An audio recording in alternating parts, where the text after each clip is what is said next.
Student, तो आज हम क्या करने वाले हैं, fundamental units of life class 9 का चैप्टर है जिसे हम डिस्कस करने वाले हैं आज इस वीडियो में एनसीईआरटी के अकॉर्डिंग। तो आपको तो इतना पता ही होगा कि एनसीईआरटी कितनी ज़्यादा इम्पोर्टेंट है, तो हम एनसीईआरटी के ही अकॉर्डिंग नोट्स बनाएंगे एंड एनसीईआरटी के अकॉर्डिंग ही समझेंगे। आपको इस वीडियो से हर एक वर्ड समझ आने वाला है। जो बच्चे समझ नहीं पाते हैं वो समझ जाएंगे बस। और मैं आपको कुछ ट्रिक्स भी बताऊंगी जिससे आप अपनी क्लास में ज़्यादा से ज़्यादा अच्छा स्कोर कर पाएंगे और फट से उसका आंसर कर देंगे। तो आपको बहुत मज़ेदार ये वीडियो होने वाली है। वीडियो को लास्ट तक ज़रूर देखें। अगर आप बीच में से वीडियो छोड़कर जाएंगे तो आपको कुछ भी समझ नहीं आने वाला है। तो ये साइंस का चैप्टर है क्लास 9 का। तो क्लास 9 में हम जब आते हैं तो हमें कुछ भी समझ नहीं आता कि हम कैसे पढ़ें, क्या स्टार्ट करें। इसीलिए हम क्या करने वाले हैं, हर एक वर्ड को अच्छे से समझने वाले हैं। बस वीडियो को एंड तक ज़रूर फॉलो करेंगे। एंड अगर ये चैप्टर बड़ा हुआ तो मैं इसे 2 लेक्चर में कंप्लीट कर दूँगी। इस लेक्चर के बाद उस लेक्चर को ज़रूर से ज़रूर देखिएगा। तो स्टार्ट करेंगे फंडामेंटल यूनिट ऑफ लाइफ को। आप इसको समझने की कोशिश करिए क्योंकि ये चैप्टर बहुत ज़्यादा इम्पोर्टेंट है, बायोलॉजी का है। और अगर आगे आप बायोलॉजी पढ़ेंगे तो ये बायोलॉजी का बेसिस क्लियर करता है। अगर आपको बेसिक पता होगा तो आप हर एक चैप्टर को अच्छे से कंप्लीट करने लगेंगे। तो अगर आपको अच्छे से कंप्लीट करना है हर एक चैप्टर तो मुझे कमेंट करके ज़रूर बताइएगा। इससे मैं आपको और भी अच्छे अच्छे चैप्टर करवाऊंगी एंड कमेंट करके बताइएगा जिससे आप अच्छा स्कोर कर लेंगे। आपको ज़्यादा रेफरेंस पढ़ने की ज़रूरत भी नहीं पड़ेगी, कोई भी बुक्स की ज़रूरत नहीं पड़ेगी। यहीं से आपका सारा चैप्टर कंप्लीट हो जाने वाला है। बस आपको हर एक लेक्चर को फॉलो करना है और मेरी बात माननी है। अगर आप ऐसा करेंगे तो ही मैं आपको और अच्छे से समझाऊंगी एंड आपको ट्रिक्स भी बताऊंगी जिससे आपका आगे आपको कोई भी प्रॉब्लम नहीं होने वाली है। तो हम ये चैप्टर आज करने वाले हैं the fundamental units of life. तो सबसे पहले हम यहाँ से पढ़ना स्टार्ट करेंगे। While examining a thin slice of cork. जो साइंटिस्ट थे उनने एग्जामिनिंग किया एक थिन पतली स्लाइस ऑफ कॉर्क को। ठीक है, एक पेड़ की कॉर्क स्लाइस होती है, उसे उनने क्या किया, एग्जामिन किया, यानी उसको देखा। जैसे कि हम कोई चीज़ को देखते हैं तो उनने उसे देखा। एंड जैसे कि हम किसी भी चीज़ को देखते हैं, मान लीजिए हम लोग एक पेड़ को देखते हैं तो हम देखते हैं उसमें लीव्स हैं, उसकी बहुत कुछ उसमें ऑब्जर्व करते हैं। ऐसे ही उनने एग्जामिन किया सिल्क और स्लाइस ऑफ कॉर्क को। जो रॉबर्ट हुक थे, so that cork resemble the structure of honey comb. जब उनने देखा तो वो स्ट्रक्चर कैसा दिख रहा था, हनी के कॉम्ब जैसा। कभी आपने मधुमक्खी का छत्ता देखा है, वैसे ही दिख रहा था हनी के कॉम्ब जैसा, हनी कॉम्ब जैसा। Consisting of many little compartment. उसके अंदर क्या कंसिस्ट थे, लिटिल कंपार्टमेंट। जब हम एक मधुमक्खी का हनी कॉम्ब का छत्ता देखते हैं तो उसमें हमें छोटे छोटे कंपार्टमेंट, रूम लाइक कह सकते हैं, या फिर ऐसे स्ट्रक्चर बने रहते हैं। ऐसे ही उसमें क्या था, कॉर्क में था, उसमें कंसिस्टिंग थे little compartment. Cork is a substance है एक जो कि कम फ्रॉम आता है बार्क ऑफ ट्री से, ट्री के बार्क से आता है। कॉर्क क्या है, एक सब्सटेंस है जो कि ट्री के बार्क से आता है। दिस वॉज ईयर 6065 में, इस ईयर को याद रखेंगे बच्चों। 6065 में जो हुक थे, उन हुक नाम की कोई साइंटिस्ट थे, उनने बनाया था chance observation through a self design microscope. उनने क्या बनाया था, सेल्फ डिज़ाइन माइक्रोस्कोप बताया था। मैं आपको बहुत धीरे पढ़ा रही हूँ क्योंकि आप 9th क्लास में आते आपको कुछ भी समझ नहीं आता, ताकि आपको हर एक वर्ड समझ आए। तो सेल्फ डिजाइन माइक्रोस्कोप उनने बनाया था। उसके बाद जो रॉबर्ट हुक थे उसको दीज सेल्स, जो रॉबर्ट हुक थे उनने उस बॉक्स, जो कंपार्टमेंट दिख रहे थे उन्हें उनने बॉक्स कहा और उस बॉक्स को सेल कहा। सेल एक लैटिन वर्ड है, मतलब लिटिल रूम। सेल क्या है, लैटिन वर्ड है जिसे लिटिल रूम कहते हैं। दिस में seem to be very small होते हैं एंड इनसिग्निफिकेंट इंसिडेंट होते हैं, वट इज़ वेरी इंपॉर्टेंट होते हैं इन हिस्ट्री ऑफ साइंस के लिए। पर ये क्या थे, बहुत इम्पोर्टेंट थे हिस्ट्री ऑफ साइंस के लिए। उसके बाद क्या हुआ था, this was the very first time था जो someone had observe living things appear consist separate unit. The use of word cell describe these unit is being use till this day biology. तो इसमें इतना ही है कि सेल को Latin, a cell एक लैटिन वर्ड है, उसका मतलब लिटिल रूम है। एंड उनने माइक्रोस्कोप में देखा, उसका उस कॉर्क है वो एक सब्सटेंस है जो कि ट्री ऑफ बार्क से आता है। बस इतना ही सब कुछ इस में बताया गया है। तो आई होप आपको समझ आया होगा। और ये एक एक्टिविटी है जो कि आपकी मैडम, आप इसे पढ़ लेना खुद से, इसमें कोई समझने वाला नहीं है। अब चलो आगे बात करते हैं। We can try preparing. उनने एक टेम्परेरी माउंट्स ऑफ पील्स लिया, मतलब ऑनियन ऑफ। ये भी एक्टिविटी आप इसे खुद से पढ़ लेना, ये एक्टिविटीज़ का हिस्सा है। मैं व्हाट आर दीज स्ट्रक्चर। चलो इसके स्ट्रक्चर के बारे में अब डिस्कस करते हैं। तो इसमें क्या है, the structure look like similar to each other, एक साथ from being structure like onion, bulb के जैसा दिखता है। ये भी शायद इस एक्टिविटी का पार्ट है। हाँ, ये भी एक्टिविटी का पार्ट है, इसे आपको खुद से पढ़ना है। ये कुछ इम्पोर्टेंट पॉइंट्स हैं जिसे हम पढ़ लेते हैं, ठीक है। सेल फर्स्ट डिस्कवर किसने किया था, रॉबर्ट हुक ने, जो कि 65 में किया था।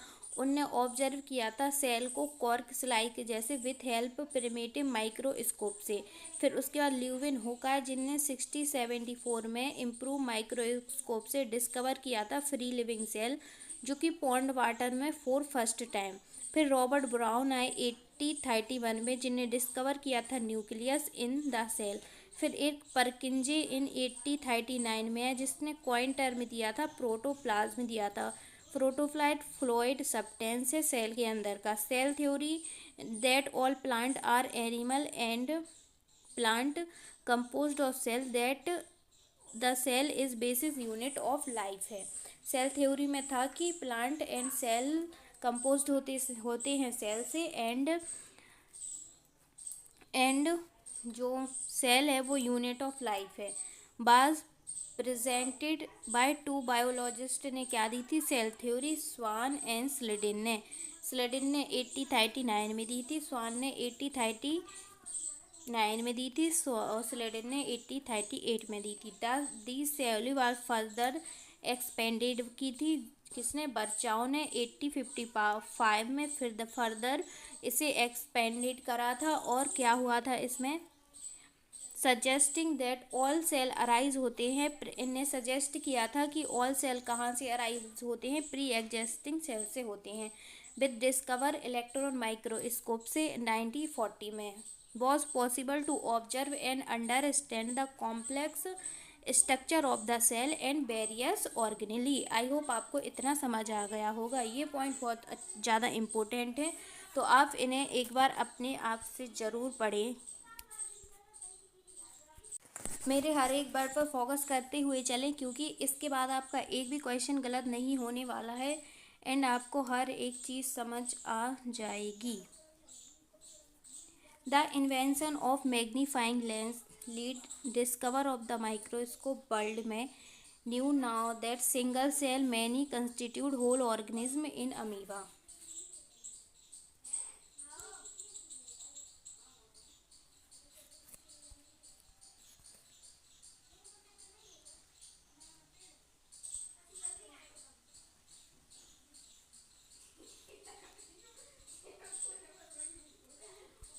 उसके बाद chlamydomonas, paramecium and bacteria, these organism are unicellular होते हैं। जो सिंगल सेल के होते हैं उन्हें हम क्या कहते हैं, यूनिसेलुलर कहते हैं। जिनमें सिंगल सेल होती है उसे हम यूनिसेलुलर कहते हैं। On the other hand many cell groups, एक साथ ग्रुप्स बनाते हैं, टुगेदर ग्रुप्स बनाते हैं, उससे क्या बनाते हैं, सिंगल बॉडी बनाते हैं। एंड एज्यूम डिफरेंट फंक्शन भी करते हैं। It form various body part, जिसे मल्टी सेलुलर ऑर्गेनिज्म कहते हैं। मल्टी यानी many. Such some fungi plant animal can be find name of some more unicellular organism. Every multi cellular organism has come होते हैं single cell से। Cell divide to produce cell their own. Cell divide होके खुद के ही kinds बनाती है। All cell दस come from pre existing material. I hope आपको समझ आया होगा कि सेल प्री एग्जिस्टिंग मटेरियल से बनते हैं। Some organism can also have cell of different.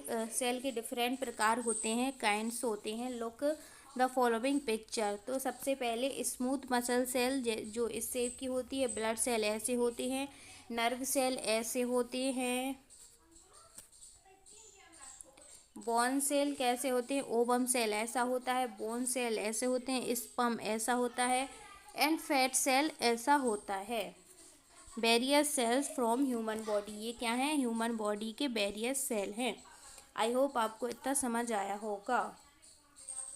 तो ये इसका पैराग्राफ है जो हम पढ़ने वाले हैं। तो the shape and size of cell are related to specific function they perform. जो शेप एंड साइज है सेल का वो किससे रिलेटेड है? जो स्पेसिफिक फंक्शन यानी कि सेल कोई स्पेसिफिक फंक्शन कर रहा हो परफॉर्म, उससे रिलेटेड है। सम सेल जैसे कि अमीबा हुआ, चेंजिंग अपना शेप चेंज कर लेता है। इन सम केसेस में सेल शेप कुड मोर और लेस फिक्स होता है and peculiar form of particular types of cell. For example nerve cell have typically shape होता है। Each living cell have the capacity होती है टू, उसके पास perform करने की, कुछ फंक्शन परफॉर्म करने की कैपेसिटी होती है। That are characters of all living form. ये क्या है? कैरेक्टर है लिविंग फॉर्म का कि जो सेल होती है उसके पास कैपेसिटी होती है सर्टेन फंक्शन परफॉर्म करने की। How does are living cell perform these basis function? We can that there is a division of labour in multi cellular organism such as human being में। These means that different part of human body perform करते हैं different function. जो different part हैं वो क्या करते हैं? Human body के डिफरेंट फंक्शन परफॉर्म करते हैं। Human body has a heart क्या करता है? ब्लड को पंप करता है। स्टोमक डाइजेस्ट करता है फूड को एंड सो ऑन। जैसे कि रेस्पायरेटरी सिस्टम रेस्पिरेशन करता है। Similar division of labour is also seen with a single cell में भी होता है। In fact each such cell has got certain specific component with known as organelle, जिसे हम क्या कहते हैं? ऑर्गेनली कहते हैं।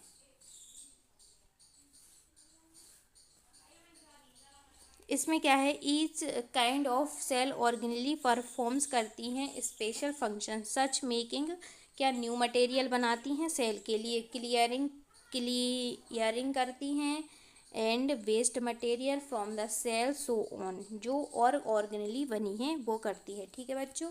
Cell is able to live and perform all its function because these organelle together constitute करके बेसिक यूनिट बनाती हैं जिसे हम सेल कहते हैं। Interesting that all cell are found to have some organelle no matter what they function or what organelles are found in।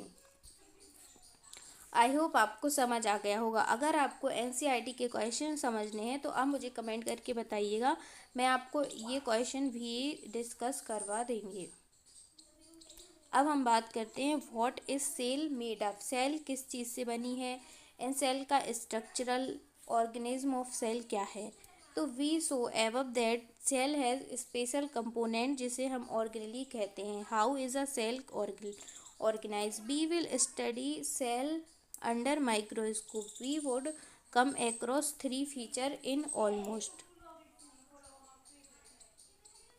Every cell के पास plasma membrane होती है, न्यूक्लियस होता है एंड साइटोप्लाज्म होता है। एवरी सेल के पास क्या क्या होता है? प्लाज्मा मेम्ब्रेन होती है, न्यूक्लियस होता है एंड साइटोप्लाज्म होता है। ऑल एक्टिविटी इनसाइड होती है, मतलब अंदर होती है। काय के अंदर होती है? सेल के अंदर होती हैं all activity. Cell and interaction of the cell. जो सेल है और जैसे कि दो सेल हैं तो उनके बीच में क्या होता है? इंटरेक्शन होता है एनवायरनमेंट से भी। Are possible due to this feature. ये फीचर पॉसिबल होते हैं। लेट्स अस सी हाउ, कैसे, देखते हैं। प्लाज्मा मेम्ब्रेन और सेल मेम्ब्रेन के बारे में पढ़ते हैं। तो this is the outermost covering होती है ऑफ सेल की, कौन सेपरेट होती है contents of the cell from its external environment से। जो प्लाज्मा मेम्ब्रेन है वो अलाउ करती है और परमिट करती है entry and exist of some material को in and out of the cell. It also prevent करती है movement of some other material को। जो सेल मेम्ब्रेन है therefore is called a selectively permeable होती है। ये इंपॉर्टेंट है, इसे याद रखना कि सेल मेम्ब्रेन क्या होती है, सिलेक्टिवल परमिएबल होती है। How does the movement of substance take place into the cell, how do substance move out of the cell. चलो आगे बात करते हैं। सम सब्सटेंस जैसे कि carbon dioxide, oxygen can move across the cell membrane by process called diffusion कहते हैं। जैसे कि कुछ सब्सटेंस है CO2 O2 मूव करता है सेल मेम्ब्रेन के अक्रॉस प्रोसेस, उसे हम डिफ्यूजन कहते हैं। We have study process of diffusion earlier chapter. We saw that these are spontaneous movement है substance from a certain region of high concentration to region where its concentration is low। High concentration से low concentration तक जाती है। आई hope आपको इतना समझ आ गया होगा। Something similar to happens in a cell when for example जैसे कि some substance like CO2 which is cellular waste and required to excrete out of the cell accumulate in higher concentration inside the cell in the cell as external environment। जो concentration है CO2 की is law compare to जो अंदर की cell की concentration है। As to as the difference of concentration of CO2 अंदर होती है एंड आउट बाहर होती है सेल के। CO2 मूव करता है बाहर की तरफ सेल से from a region of high concentration से टू रीजन ऑफ जो लो कंसंट्रेशन है वो आउटसाइड द सेल होती है by the process of diffusion. Similarly जो O2 है वो एंटर करता है cell by the process of diffusion when the level of concentration O2 inside cell कम होती है यानी डिक्रीज होती है। और diffusion play an important role in gaseous exchange between the cell as well as cell and is external environment. Water also obey करता है law diffusion. The movement of water molecule through such A selectively permeable membrane जिसे हम osmosis कहते हैं। क्या कहते हैं, osmosis कहते हैं। जो मूवमेंट है water across the plasma membrane is also affected होती है by the amount of substance dissolve in water में होता है। जो ऑस्मोसिस है इज अ नेट डिफ्यूजन है of water across a selectively permeable membrane towards high solute concentration। What will happen? We put a animal cell or a plant cell into solution of sugar or salt in water.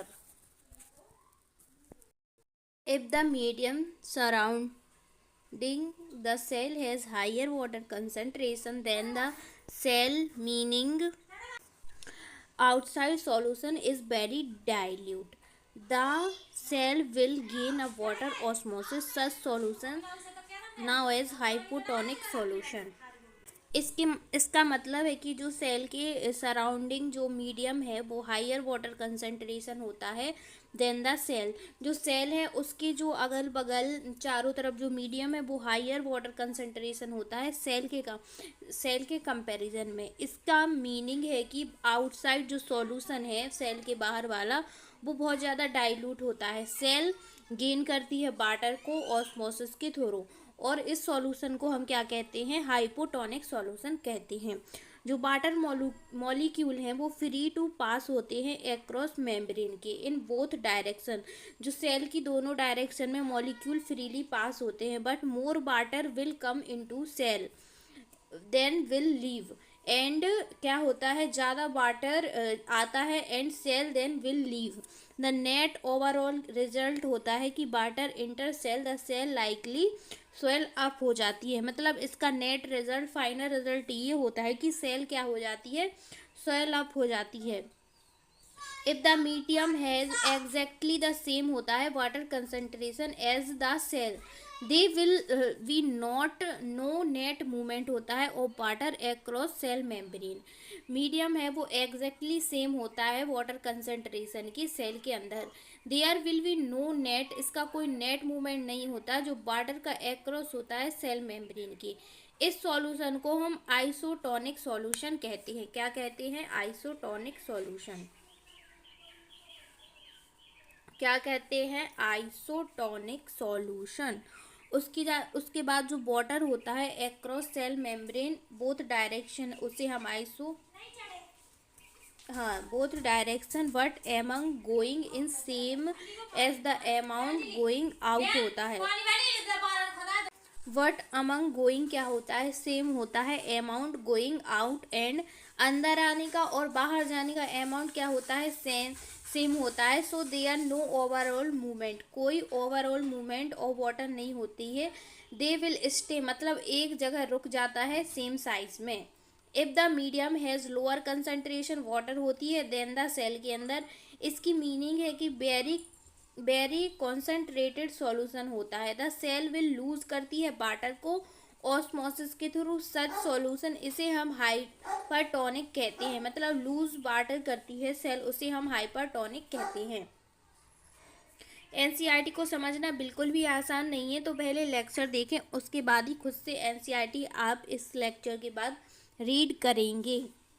Again क्या होता है? Water across होता है cell membrane के in both direction, but this time क्या होता है? More water निकल जाता है बाहर सेल देन इंटर होने एंड बाहर निकलने, तो बाहर ज़्यादा निकल जाता है, इंटर कम होता है। Therefore the cell will shrink हो जाते हैं। क्या हो जाते हैं? सेल श्रिंक हो जाते हैं। दस ऑस्मोसिस इज स्पेशल केस होता है ऑफ डिफ्यूजन का through a selectable permeable membrane. Now let us try following activity. तो ये एक्टिविटी है जो कि आप खुद से पढ़ेंगे, ठीक है। अब हम आगे बात करते हैं।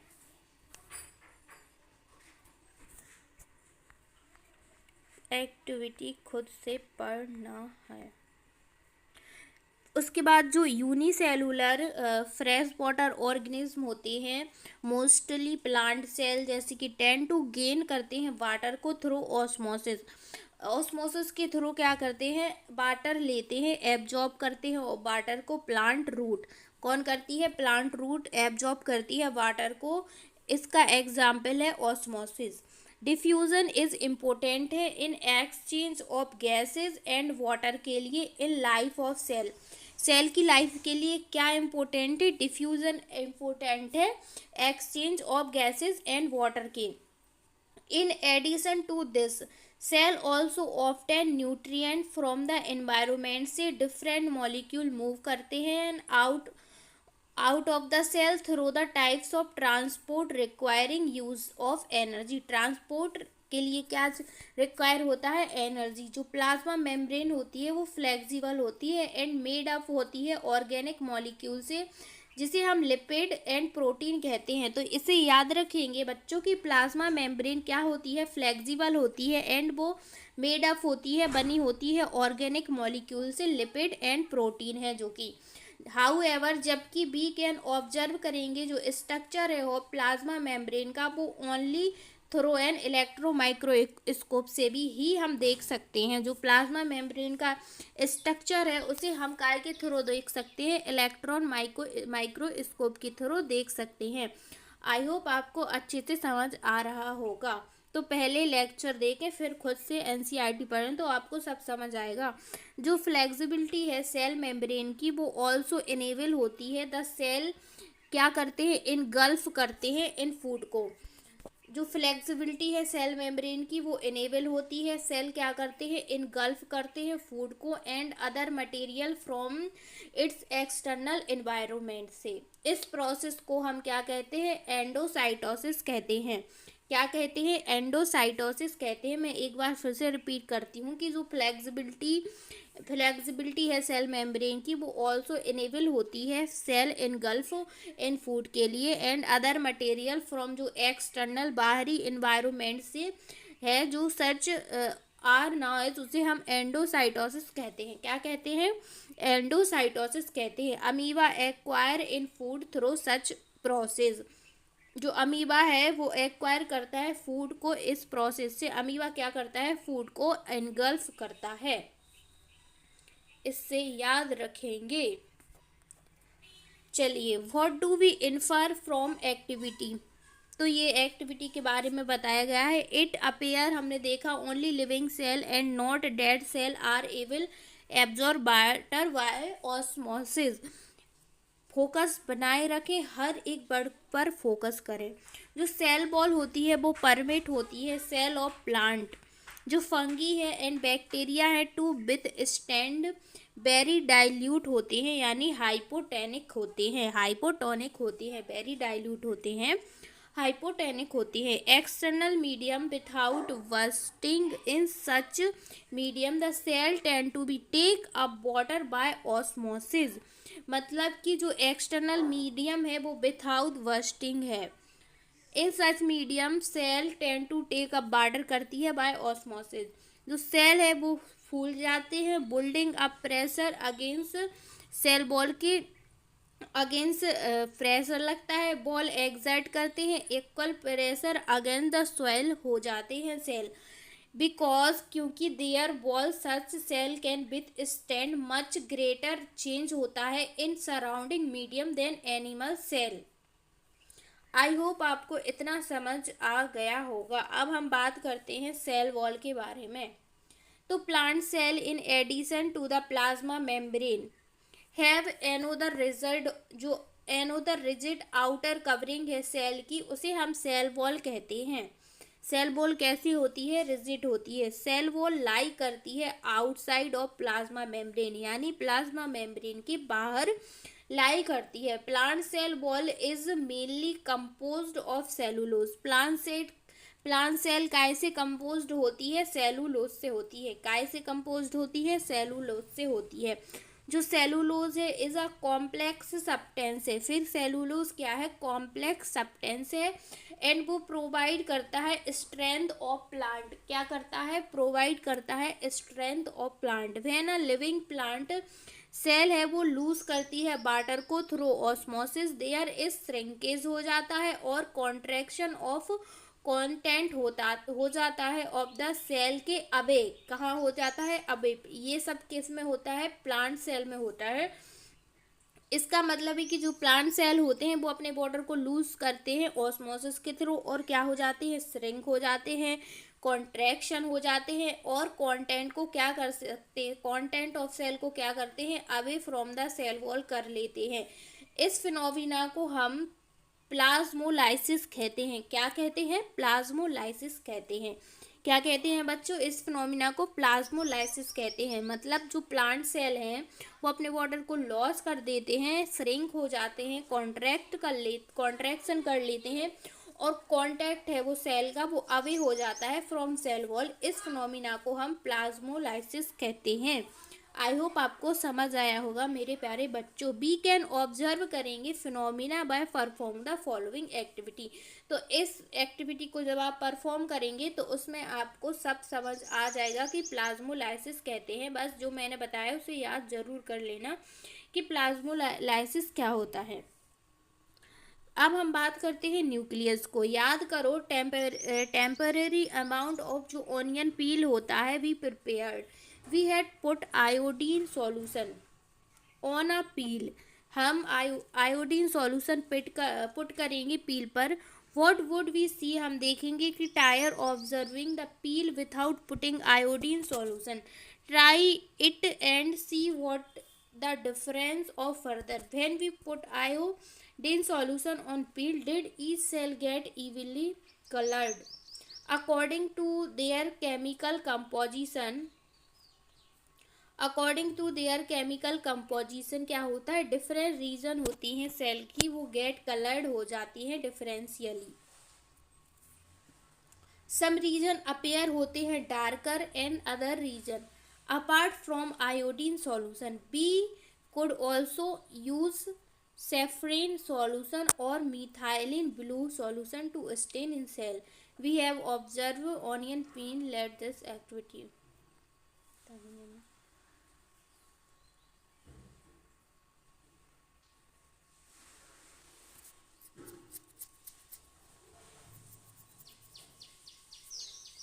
चलो स्टार्ट करते हैं। फिर क्या है, nucleus has double layered covered होता है। तो इसे अच्छे से याद करेंगे कि जो न्यूक्लियस होता है वो क्या होता है बच्चों।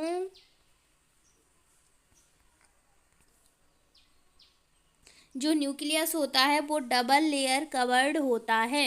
इसे हाईलाइट करेंगे, जिसे हम न्यूक्लियर मेम्ब्रेन कहते हैं। क्या कहते हैं? न्यूक्लियर मेम्ब्रेन कहते हैं। जो न्यूक्लियस है वो डबल लेयर कवरिंग होती है, जिसे हम न्यूक्लियर मेम्ब्रेन कहते हैं। द न्यूक्लियर मेम्ब्रेन के पास पोर होता है विच अलाउ करता है ट्रांसफ़र ऑफ मटेरियल को फ्रॉम अंदर ले जाने के लिए material and nucleus it outside ले जाने के लिए। तो सबसे पहले न्यूक्लियस डबल लेयर्ड कवरिंग होता है, जिसे हम न्यूक्लियर मेम्ब्रेन कहते हैं। न्यूक्लियर मेम्ब्रेन के पास एक पोर होता है जो कि अलाउ करता है transfer material from inside the nucleus to its outside, that is to the cytoplasm which we talk about in session। फिर क्या करेंगे, जो न्यूक्लियस है वो क्या कंटेन करते हैं? न्यूक्लियस क्या कंटेन करते हैं? क्रोमोसोम। क्या करते हैं? न्यूक्लियस क्रोमोसोम का कंटेन करते हैं, विच आर विजिबल होते हैं। कैसे दिखते हैं हमें क्रोमोसोम? रॉड शेप्ड दिखते हैं। क्या आपने रॉड देखी है? वैसे ही क्या दिखते हैं? क्रोमोसोम दिखते हैं। Structure only when the cell is about to divide. Chromosome contain करते हैं information of inheritance of character from parent to next generation in the form of DNA. इसका मतलब है कि जो न्यूक्लियस है वो क्या कंटेन करते हैं? क्रोमोसोम कंटेन करते हैं, और वो विजिबल होते हैं rod shape structure only when the cell about divided. कब दिखते हैं? जब सेल डिवाइडेड होते हैं तभी हम इन्हें देख सकते हैं। जो क्रोमोसोम है वो क्या कंटेन करते हैं? इंफॉर्मेशन कंटेन करते हैं फॉर इनहेरिटेंस ऑफ कैरेक्टर। इसका मतलब है, इनहेरिटेंस ऑफ कैरेक्टर का मतलब है जो पेरेंट्स हैं, पेरेंट्स से जो जनरेशन होती है, जो बच्चे होते हैं, तो जो पेरेंट्स के कैरेक्टर हैं वो बच्चों में जाते हैं, उसे ही हम इनहेरिटेंस ऑफ कैरेक्टर कहते हैं। जो कि पेरेंट्स टू जनरेशन जाते हैं in the form of DNA. जिस फॉर्म में जाते हैं उसे हम डीएनए कहते हैं। इसका फुल फॉर्म है डीऑक्सी राइबो न्यूक्लिक एसिड। ये एक मॉलिक्यूल है।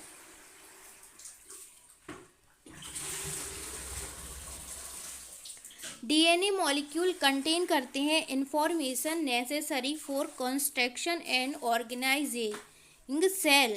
मतलब जो डीएनए मॉलिक्यूल हैं वो इंफॉर्मेशन कंटेन करते हैं ज़रूरत for construction and organizing cell. इसका मतलब है कि जो डीएनए मॉलिक्यूल हैं वो इंफॉर्मेशन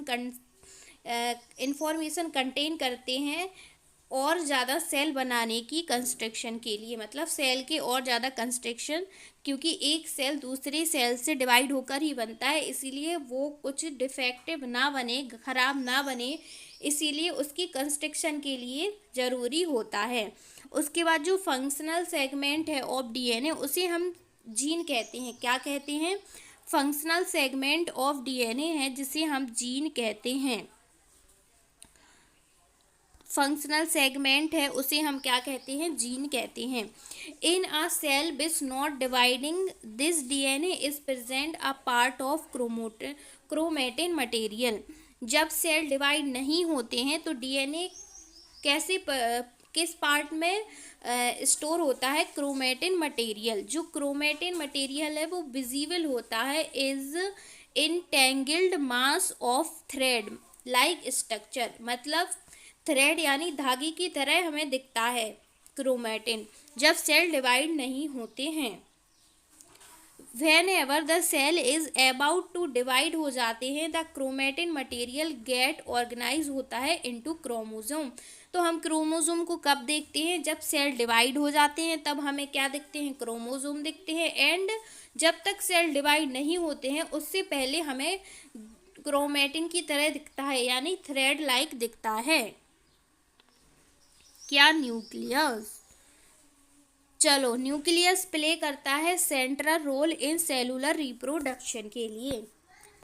क्या करता है? न्यूक्लियस प्ले करता है central role in cellular reproduction के लिए। The process by which single cell divide होते हैं फ्रॉम टू सेल में।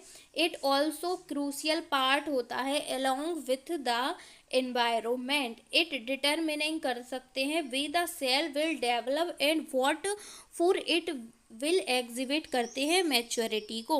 मतलब जो न्यूक्लियस है वो सेंट्रल रोल के लिए सेलुलर रिप्रोडक्शन होता है, उसके लिए, उस प्रोसेस के लिए काम होता है। सिंगल सेल डिवाइड करते हैं, उससे दो सेल बनते हैं। ऑल्सो प्ले क्रूशियल रोल करता है along with the environment.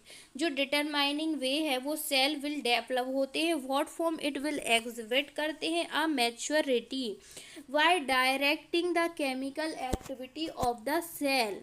In some organism जैसे कि बैक्टीरिया हुआ, उनका न्यूक्लियर रीजन ऑफ सेल में भी पुअरली डिफाइन होता है ड्यू टू एब्सेंस होता है nuclear membrane. Such as undefined nuclear region होता है जो कंटेनिंग करता है ओनली न्यूक्लिक एसिड को, उसे हम न्यूक्लियोइड कहते हैं। कुछ ऑर्गेनिज्म होते हैं हुज सेल उनके पास न्यूक्लियर मेम्ब्रेन एब्सेंट होता है, ले का न्यूक्लियर मेम्ब्रेन होता है, मतलब न्यूक्लियर मेम्ब्रेन एब्सेंट होता है। ऐसे को हम क्या कहते हैं? प्रोकैरियोटिक कहते हैं। ऐसे सेल्स को हम क्या कहते हैं? प्रोकैरियोटिक कहते हैं। प्रो यानी प्रिमिटिव और प्राइमरी, कैरियो यानी nucleus. Organism with cell having a nuclear membrane are called eukaryotic. जिसके पास न्यूक्लियस होता है, न्यूक्लियर मेम्ब्रेन होता है, उसे हम क्या कहते हैं बच्चों? उसे हम यूकैरियोटिक कहते हैं। और जिसके पास न्यूक्लियर मेम्ब्रेन एब्सेंट होती है उसे हम प्रोकैरियोटिक कहते हैं। Very very very very very important. अब बात करते हैं और ज़्यादा प्रोकैरियोटिक सेल के बारे में।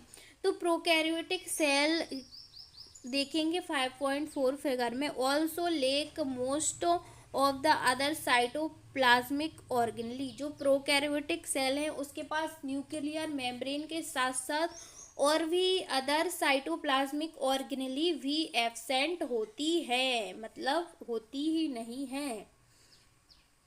जैसे कि प्रेजेंट इन यूकैरियोटिक सेल। और यूकैरियोटिक सेल में क्या होती है? प्रेजेंट होती है। मैनी ऑफ फंक्शन है of such organelle also called perform करते हैं poorly organism part of the cytoplasm. जो क्लोरोफिल है इन photosynthetic prokaryotic bacteria is associate होता है विथ मेम्ब्रेन बेसिलस, यानी बैग लाइक स्ट्रक्चर होता है। बेसिकल्स एक बैग लाइक स्ट्रक्चर होता है, but not with plastid as in eukaryotic cell. जैसे कि आप देख सकते हैं प्रोकैरियोटिक सेल में प्लाज्मा मेम्ब्रेन है, राइबोसोम है, सेल वॉल भी है, न्यूक्लियोइड भी है, पर न्यूक्लियर मेम्ब्रेन नहीं है।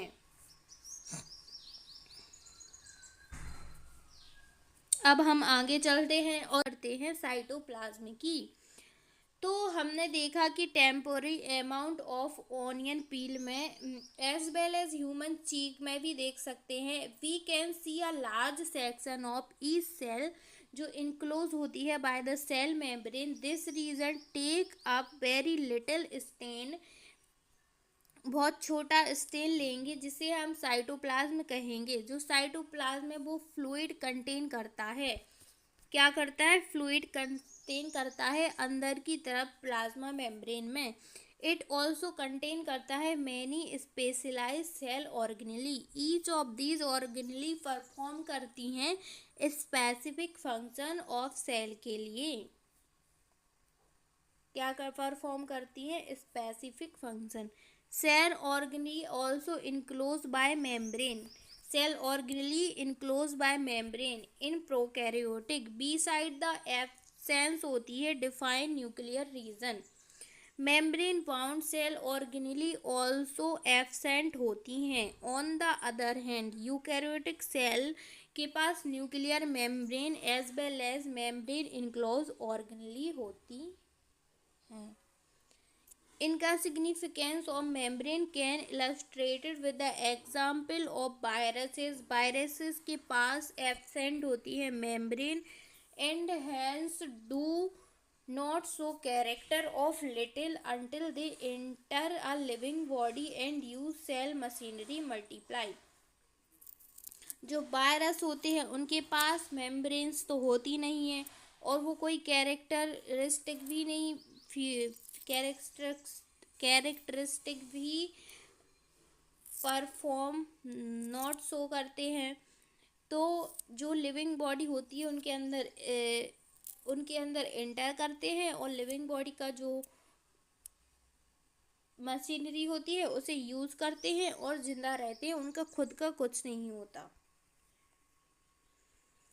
अब हम बात करते हैं सबसे पहली ऑर्गेनेली जो कि है एंडोप्लाज्मिक रेटिकुलम ER।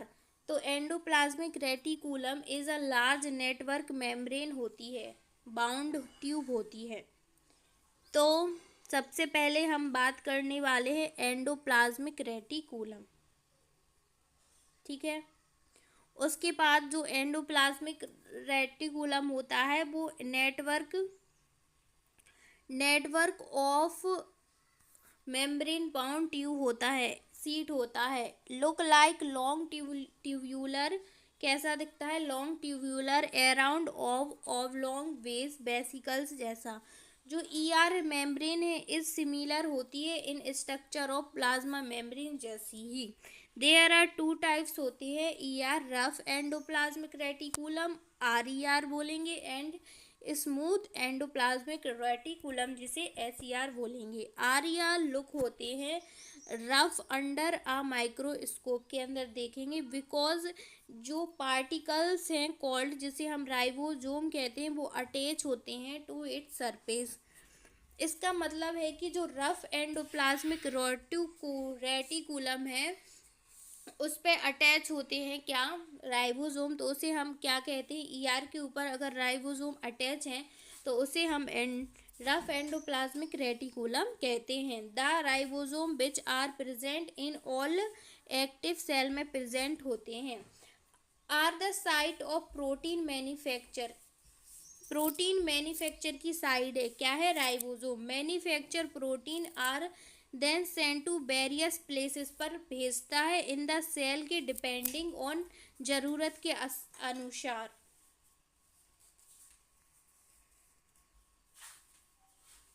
ठीक है, तो राइबोसोम क्या है? मैन्युफैक्चर, प्रोटीन का मैन्युफैक्चर है और प्रोटीन को भेजता है प्लेसेस, सेल की हर एक प्लेसेस पर उसकी डिपेंडिंग और उसकी नीड के अनुसार। यूजिंग द ER जो स्मूथ एंडोप्लाज्मिक रेटिकुलम है वो हेल्प करता है इन द मैन्युफैक्चर ऑफ, जैसे कि फैट मॉलिक्यूल हुए, लिपिड हुए, इम्पोर्टेंट फॉर सेल फंक्शन के लिए। सेल की जो फंक्शन करेगा सेल उसके लिए फैट एंड लिपिड मॉलिक्यूल को मैन्युफैक्चर करता है। और रफ एंडोप्लाज्मिक क्या करता है? प्रोटीन मैन्युफैक्चर करता है, तो हम उसे प्रोटीन फैक्ट्री भी कह सकते हैं।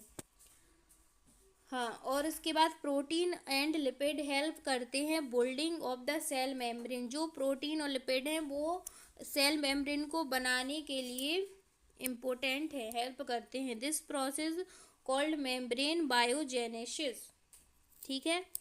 सम other protein and lipid function and enzyme and hormones all through the ER varies करते हैं greatly appearance in different cell. It also form a network system, ठीक है। आई होप आपको इतना समझ आ गया होगा। तो ये आपका होमवर्क है, आप इसे सॉल्व करेंगे एंड मुझे कमेंट करके ज़रूर बताएंगे। मेरे प्यारे स्वीट स्वीट बच्चों, ऐसे ही पढ़ाई करते रहो। अब हम बात करते हैं बच्चों सेल ऑर्गेनेली के बारे में। किसके बारे में? सेल ऑर्गेनेलीज के बारे में।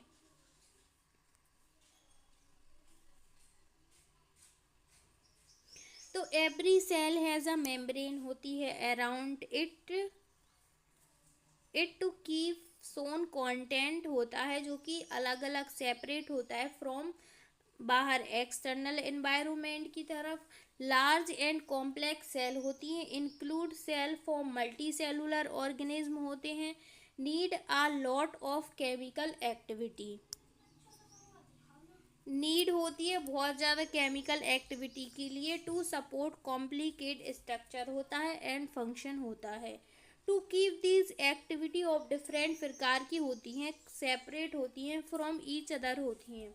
दीज सेल यूज करते हैं मेम्ब्रेन बाउंड लिटिल स्ट्रक्चर और ऑर्गेनेली को, ठीक है, within themselves. This is one of the feature of the eukaryotic cell, ये क्या है, यूकैरियोटिक सेल का फीचर है एक, दैट डिस्टिंग्विश करेंगे them from prokaryotic cell. Some of these organelle are visible होती हैं only with a electron microscope, ठीक है, समझ आया, कमेंट करके बताया। चलो वी हैव टॉल्क, हम बात करेंगे nucleus, in a previous section में करी थी। इम्पोर्टेंट एग्जाम्पल हैं सेल में ऑर्गेनेलीज के, विच बी विल डिस्कस करेंगे are endoplasmic reticulum, Golgi apparatus, lysosome, mitochondria, plastid. They are important because they carry out करते हैं वेरी क्रूशियल फंक्शन, क्या कैरी आउट करते हैं, बहुत ज़्यादा क्रूशियल फंक्शन। ओ ओ ओ बच्चों, हमने ना एक मिस्टेक कर दी है, हमें पहले ये पढ़ना था उसके बाद ये पढ़ना था, तो हमने पहले ये पढ़ लिया, तो कोई बात नहीं, ठीक है। तो उसमें ये बताया गया कि जो हमने बाद में पढ़ा उसमें ये सारी जो ऑर्गेनेली है, इस ये सारी ऑर्गेनेली हमें पढ़ना है, तो इसमें से हम एंडोप्लाज्मिक रेटिकुलम पढ़ चुके हैं, अब हम इसके बारे में पढ़ेंगे, तो हम इसके आगे कंटिन्यू करेंगे ईआर को, ठीक है। तो the function of ER to serve as channel की तरह होता है, ट्रांसपोर्ट करता है मटेरियल को, स्पेशली प्रोटीन होते हैं बिटवीन वेरियस रीजन में, अलग अलग रीजन में ऑफ द सिस्टम, और between the cytoplasm and the nucleus. The ER also function as a cytoplasmic framework होता है, प्रोवाइड करता है सरफेस। तो आप ऐसे समझ लो कि ऑर्गेनेली क्या होती है, एक ऑर्गेनेली होती है, एक ऑर्गेनेली मतलब एक सेल होती है, उसमें बहुत सारे कमरे होते हैं, तो एक कमरा ईआर का होता है, ईआर में स्मूथ भी ईआर होता है और रफ ईआर भी होता है, उसके बाद गोल्जी होता है, तो एक कमरे में गोल्जी भी होता है, ठीक है। ऐसे आप ऐसे इमेजिन कर लो तो आपको समझ आ जाएगा। तो for some of biochemical activity the liver cell of group animal called vertebrate में होता है, जो स्मूथ एंडोप्लाज्मिक रेटिकुलम वो प्ले करता है crucial role in detoxifying many poisonous and drugs. तो इसे भी याद रखेंगे कि जो स्मूथ एंडोप्लाज्मिक रेटिकुलम है उसका क्रूशियल रोल है टॉक्सीफाई करना पॉइजनस ड्रग्स को। इस स्ट्रक्चर को अच्छे से याद रख लेना। अब हम आ गए हैं दूसरी ऑर्गेनेली पर, जो कि क्या है, गोल्जी एपरेटस। क्या है बच्चों, Golgi apparatus.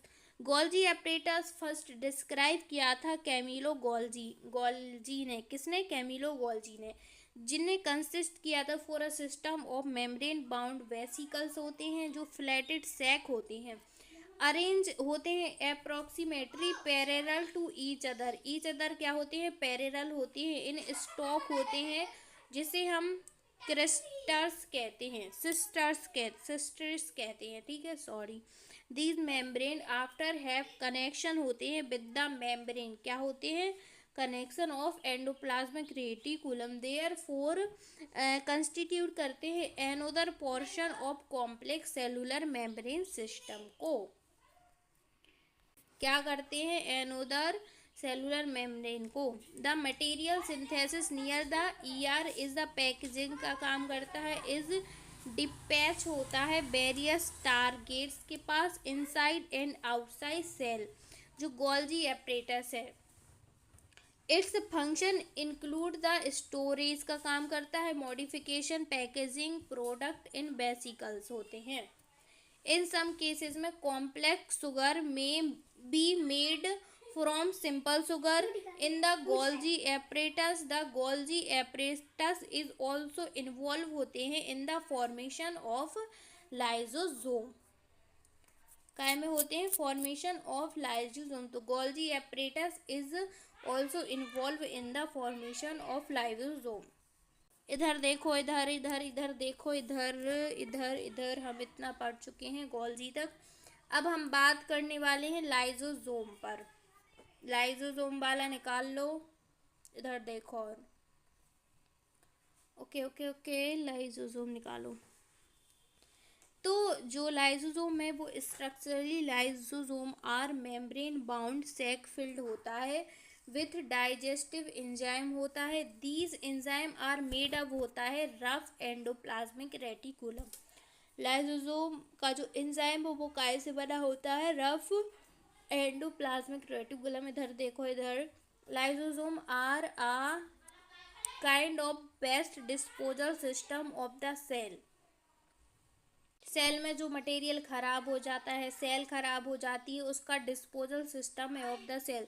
These help to keep the cell clean करते हैं by digesting any foreign material as well as work out करते हैं सेल ऑर्गेनली का foreign material entering the cell such as bacteria और food as well as old organelle होती हैं जो and up हो जाती हैं इन द लाइसोसोम में, ख़त्म हो जाती हैं, विच ब्रेक करते हैं कॉम्प्लेक्स स्ट्रक्चर को इनटू सिंपलर सब्सटेंस में।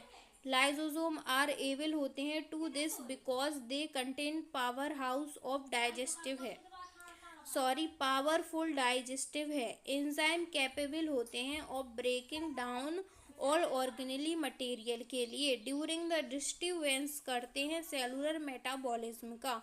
For example when the cell gets,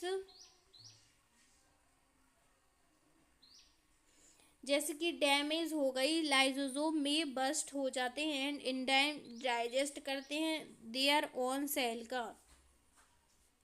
therefore lysosome को हम ऑल्सो कह सकते हैं सुसाइड बैग, जिसमें सारी सेल का कचरा जाता है। ठीक है, अगर आपको लाइसोसोम की ट्रिक्स चाहिए तो मैं आपको बहुत अच्छा एक मीम्स बना के दूंगी जिसमें आपको लाइसोसोम के बारे में कुछ वर्ड याद करने में प्रॉब्लम नहीं होगी बच्चों। क्या कहते हो? अगर ऐसे ही डेली पढ़ाई करोगे तो ज़रूर बहुत अच्छी अच्छी ट्रिक्स लाऊंगी मैं। चलो माइटोकॉन्ड्रिया के बारे में बात करते हैं। Mitochondria are also known as powerhouse. क्या है? Powerhouse of cell. Mitochondria have two membrane होती हैं। कितनी मेम्ब्रेन होती हैं? टू मेम्ब्रेन होती हैं जो कवरेज होती हैं। आउटर मेम्ब्रेन इस पोरस होती है जबकि इनर मेम्ब्रेन डीपली फोल्डेड होती है। दीज फोल्ड इंक्रीज करते हैं surface area for ATP generate chemical reaction के लिए। जो एनर्जी है वो रिक्वायर होती है for various chemical activity and need for life release by करता है mitochondria in the form of ATP. ATP का मतलब adenosine triphosphate molecule. ATP is known as energy currency है ऑफ द सेल की। द बॉडी यूज करती है energy storage in ATP form making new chemical compound and mechanical work.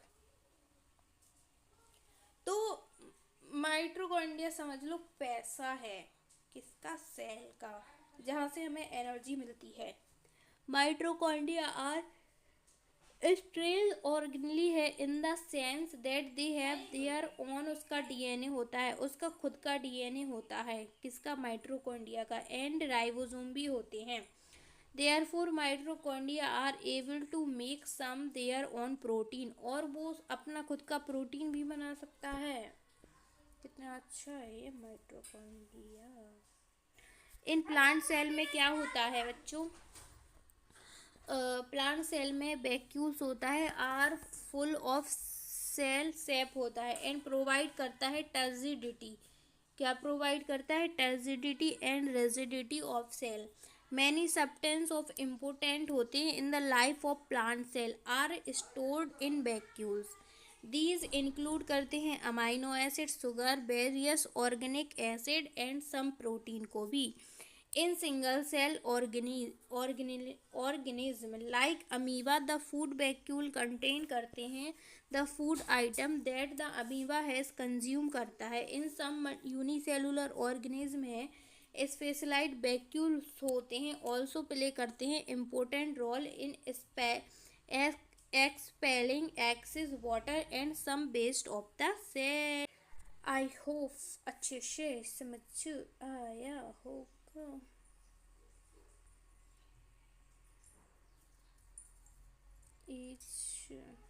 खत्म।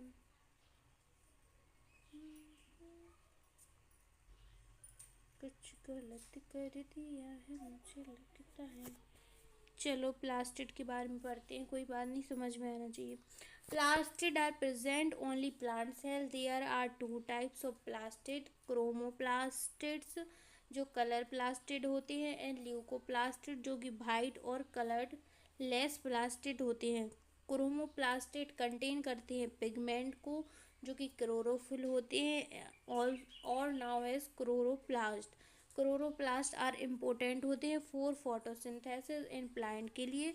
जो chloroplast है also contain करते हैं वेरियस येलो और orange pigment in addition to chlorophyll. Leucoplast are primarily organelle होती है in which material such as starch, oil, protein granules and stores.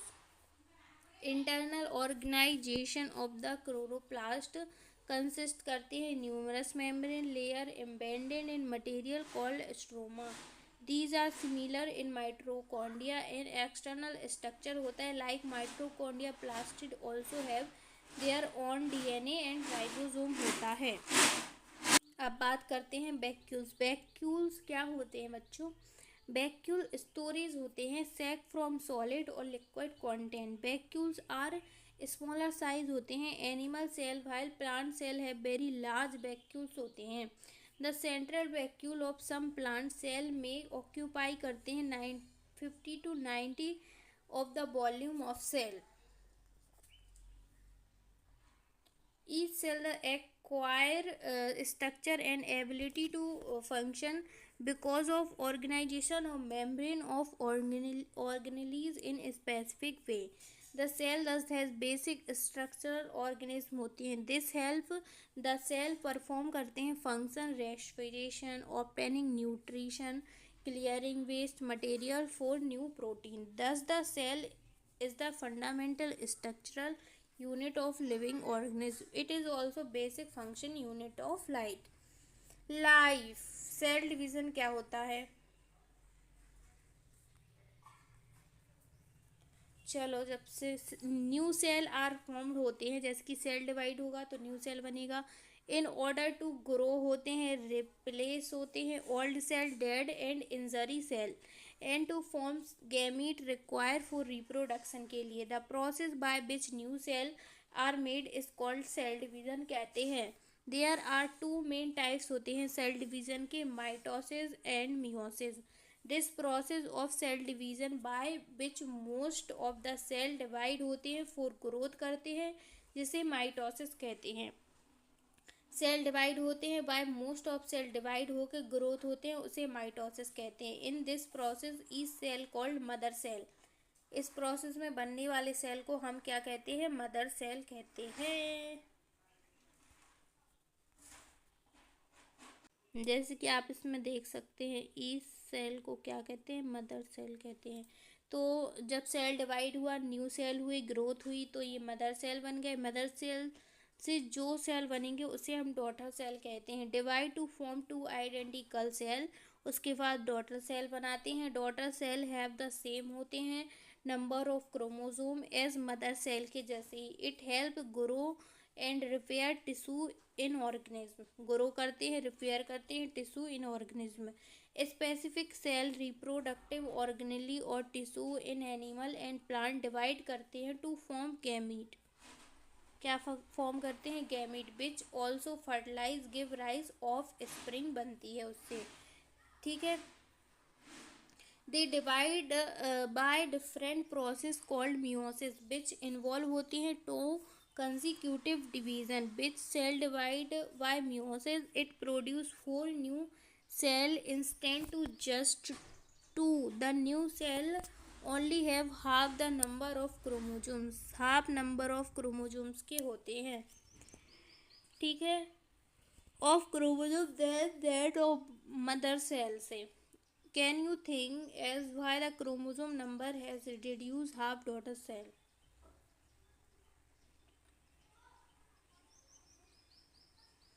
तो हम सारा चैप्टर कंप्लीट कर चुके हैं। व्हाट यू लर्न, तो आपको इसमें से क्या क्या याद करना है, मैं इस पॉइंट को समझा देती हूँ थोड़ा और। तो सबसे पहले सेल क्या है, एक fundamental organisation unit of life है सेल का। मतलब सबसे पहले शुरुआत सेल की काय से होती है, एक सिंगल सेल से होती है। सेल इनक्लोज होते हैं प्लाज्मा मेम्ब्रेन, कंपोज्ड होते हैं लिपिड एंड प्रोटीन से। सेल मेम्ब्रेन क्या होती है, एक्टिव पार्ट होता है सेल का जो कि रेगुलेट करता है मूवमेंट मटेरियल को between ordered interior of the cell and outer environment. तो ऐसे ही आपको सारे पॉइंट्स को याद करना है जो कि आपकी एग्ज़ाम में आने की प्रोबेबिलिटी बहुत ज़्यादा है। तो मेरे डियर स्टूडेंट बच्चों, आपको बहुत मज़ा आया होगा सब कुछ पढ़ते, मैंने बहुत अच्छे से समझाया है। एंड अगर आप ऐसे ही समझना चाहते हैं तो इस वीडियो को अपने फ्रेंड को शेयर ज़रूर करें। एंड हम नेक्स्ट वीडियो में मिलेंगे और मुझे कमेंट करके ज़रूर बताएं कि आप इसके बाद क्लास 9 का कौन सा चैप्टर पढ़ने वाले हैं और आपको कहाँ प्रॉब्लम आ रही है। तो आप मुझे कमेंट करके बता दीजिए, मैं आपके प्रॉब्लम का सॉल्यूशन ज़रूर करूँगी। और हम 9th क्लास में आते हैं तो बहुत सारी ऐसी चीज़ें होती हैं जो कि हमने पहले कभी नहीं पढ़ी, तो हमें ज़्यादा प्रॉब्लम होती है। तो आई होप आपको प्रॉब्लम ना हो, आप अच्छा स्कोर करें, टॉप करें। इसके बाद हम मिलते हैं नेक्स्ट वीडियो में, ठीक है। Take care, bye bye.